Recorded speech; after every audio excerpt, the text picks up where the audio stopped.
শ্রীলক্ষ্মী এবং সরস্বতী। হিন্দু সনাতন ধর্মের ত্রিদেবীর মধ্যে দুই দেবী।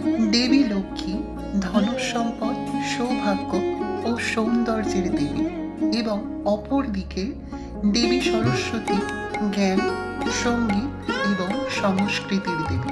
দুজনে সত্য ও রজগুণময়। পদ্মাসনা এই দুই দেবী দ্বিভুজা বা চতুর্ভুজা, যা হিন্দু সংস্কৃতির চারটি গুরুত্বপূর্ণ দিক নির্দেশক: ধর্ম, অর্থ, কাম ও মোক্ষের প্রতিনিধিত্বকারী। দেবী লক্ষ্মী উর্বরতা ও রাজকীয় কর্তৃত্বের প্রতীক।